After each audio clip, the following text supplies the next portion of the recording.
विस्तार में अपने विषय को रखा।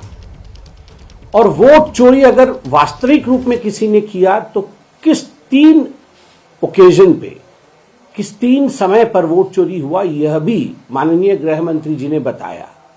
एक, जब नेहरू जी और सरदार वल्लभ भाई पटेल, दोनों में से कौन प्रधानमंत्री बनना था, इसको लेकर किस प्रकार नेहरू जी को 1 वोट मिलने के बावजूद वो प्रधानमंत्री बने, वोट चोरी का ये सबसे बड़ा वाकया था।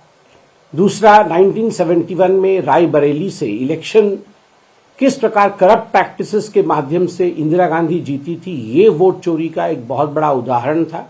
और तीसरा, अभी जो नोटिस इशू हुआ है दिल्ली के कोर्ट से आदरणीय सोनिया गांधी जी को, जिसमें 1980 में उनका नाम इलेक्टोरल रोल में दिल्ली में आता है, नई दिल्ली पार्लियामेंट्री कॉन्स्टिट्यूएंसी से, जबकि 83 में वो भारतवर्ष की नागरिक बनती है, तो स्वाभाविक रूप से यह वोट चोरी का विषय था।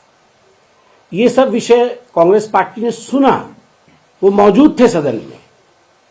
ईवीएम मशीन, जब वो चुनाव जीते तब वोट चोरी नहीं, जब भारतीय जनता पार्टी चुनाव जीती तब वोट चोरी। तेलंगाना, कर्नाटक, हिमाचल प्रदेश, खुद प्रियंका वाड्रा जी का चुनाव, ये वोट चोरी नहीं है।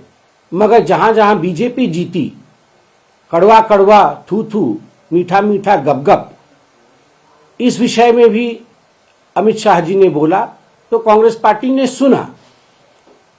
मगर जब गृह मंत्री जी ने घुसपैठियों का जिक्र किया कि घुसपैठियों को बचाने के लिए कांग्रेस पार्टी चेष्टा कर रही है, तब कांग्रेस पार्टी तुरंत उठकर खड़ी हुई, उन्होंने प्रतिरोध किया और फिर वॉकआउट किया। तो एक बात संपूर्ण रूप से स्पष्ट होता है कि ये जो एसआईआर को लेकर रैली हो रही है, ये केवल और केवल किस प्रकार से घुसपैठियों को बचाने का कवायद आगे बढ़ाया जा सके, घुसपैठियों को बचाने की जो रैली है वही कांग्रेस पार्टी कर रही है। वो वॉकआउट करती है घुसपैठियों के नाम पे।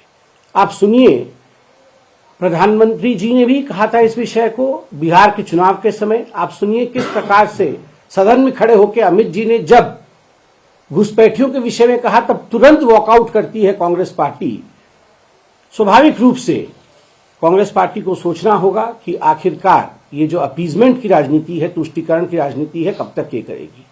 और मैं आज भी पूछना चाहता हूं राहुल गांधी जी से कि राहुल जी, अभी भी शायद 10 दिन शेष हैं।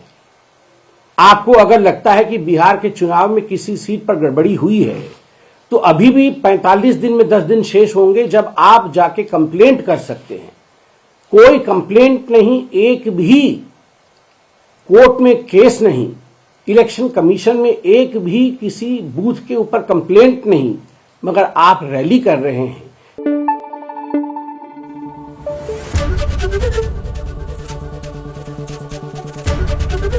एबीपी न्यूज आपको रखे आगे।